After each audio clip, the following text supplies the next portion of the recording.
नमस्कार, आप देख रहे हैं खबर एक्सप्रेस। चलिए जानते हैं आज की 10 बड़ी खबरें। भारत को बड़ी राहत, अमेरिका ने चाबहार बंदरगाह पर 6 महीने की छूट दी। अमेरिकी सरकार ने भारत को ईरान के चाबहार बंदरगाह पर लगाए गए प्रतिबंधों से 6 महीने की राहत दी है। विदेश मंत्रालय प्रवक्ता रणधीर जायसवाल ने बताया कि ये छूट 27 अक्टूबर से आगे बढ़ा दी गई है। भारत ने 2024 में इस बंदरगाह को 10 साल के लिए लीज पर लिया है और यहाँ $120 मिलियन का निवेश व $250 मिलियन की क्रेडिट लाइन देने का समझौता किया है। चाबहार बंदरगाह भारत को अफगानिस्तान, रूस और यूरोप से सीधे व्यापार करने में मदद करता है।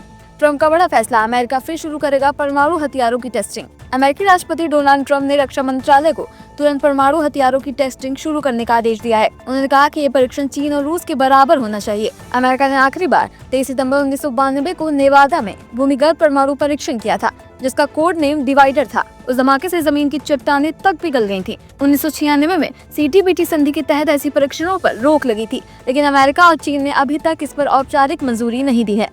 ऑस्ट्रेलिया में दिलजीत दोसांझ के साथ नस्ल भेद।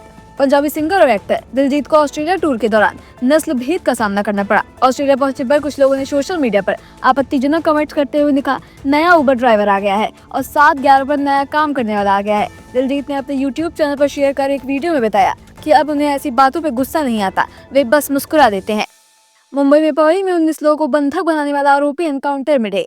मुंबई के पवई इलाके में राज स्टूडियो में 17 बच्चों समेत 19 लोगों को बंधक बनाने वाला आरोपी रोहित आर्या को पुलिस ने एनकाउंटर में मार गिराया है। पुलिस की जवाबी कार्रवाई में गोली लगने से रोहित गंभीर घायल हुआ और अस्पताल में उसकी मौत हो गई। आरोपी ने दोपहर करीब 1:30 बजे 17 बच्चे, एक सीनियर सिटीजन और एक नागरिक को बंधक बनाया था। पुलिस और स्पेशल कमांडो ने 1 घंटे के ऑपरेशन में सभी को सुरक्षित बचा लिया। मौके पर पुलिस को एक एयरगन और केमिकल मिला है। आरोपी ने 100 से ज्यादा बच्चों को ऑडिशन के नाम पर बुलाया था।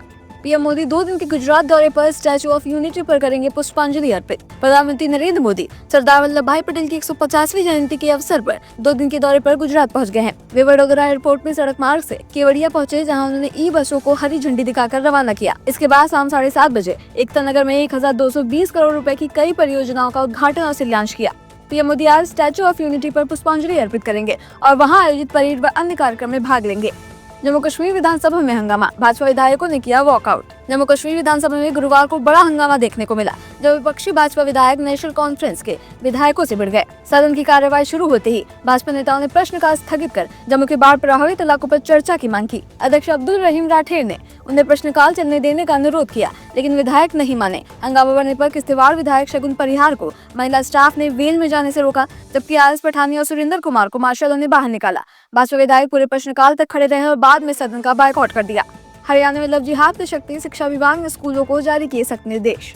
हरियाणा में लव जिहाद के मामले को लेकर सरकार सतर्क हो गई है। फरीदाबाद जिले के शिक्षा विभाग ने सभी स्कूलों को आदेश जारी करते हुए कहा कि छात्र छात्राओं पर नजर रखी जाए और उनकी अटेंडेंस स्कूल शुरू होने के आधे घंटे बाद ही दर्ज की जाए। साथ ही स्कूलों को निर्देश दिया गया कि बच्चों के अभिभावकों का व्हाट्सएप ग्रुप बनाया जाए और रोजाना उपस्थिति की जानकारी साझा की जाए। शिक्षा अधिकारी ने कहा कि कुछ छात्र छात्राएं असामाजिक गतिविधियों और लव जिहाद में शामिल होकर माहौल बिगाड़ रहे हैं, ऐसे में निगरानी जरूरी है। CBSE ने जारी किया 10वीं और 12वीं की बोर्ड परीक्षा date sheet. Central board of secondary education ने 10वीं और 12वीं की बोर्ड परीक्षाओं की डेट शीट जारी कर दी है। दोनों कक्षाओं की परीक्षाएं 17 फरवरी से शुरू होंगी। 10वीं का पहला पेपर गणित का होगा, जबकि 12वीं का पहला पेपर बायोटेक्नोलॉजी और शॉर्ट हैंड का रखा गया है। इस साल करीब 42 लाख विद्यार्थी CBSE बोर्ड परीक्षा में शामिल होंगे। ममता कुलकर्णी का विवादित बयान, फिर दी सफाई। एक्ट्रेस से साध्वी बनी ममता कुलकर्णी ने गोरखपुर में कहा कि अंडरवर्ल्ड डॉन दाऊद इब्राहिम ने कोई बम ब्लास्ट नहीं किया और वह आतंकी नहीं है। हालांकि बयान पर विवाद बढ़ने के बाद ममता ने सफाई देते हुए कहा कि उनका दाऊद से कभी कोई संबंध नहीं रहा है और वे पूरी तरह अध्यात्म के मार्ग पर हैं। भजन गायक जंगम जोगिया ने वृंदावन में संत प्रेमानंद महाराज से की मुलाकात। वृंदावन के आश्रम में भजन गायक जंगम जोगिया ने संत प्रेमानंद महाराज से मुलाकात की। हरियाणा के कुरुक्षेत्र निवासी जंगम जोगिया अपने ग्रुप के साथ आश्रम पहुंचे, जहां उनको दुपट्टा पहनाकर स्वागत किया गया। उन्होंने महाराज के सामने महादेव भंडार भरेंगे भजन गाकर सुनाया, जिसे सुनकर भक्त भाव विभोर हो गए। आप बड़े हरणाई जब जब भीड़ पड़ी भगत तन पद तो के कार अवतार लिया दुनिया के उसी मैल कहा पुतला। तो ये थी आज की 10 बड़ी खबरें। ऐसे ही रोज बड़ी खबरों को जानने के लिए हमारे चैनल को सब्सक्राइब करना बिल्कुल ना भूलें। धन्यवाद।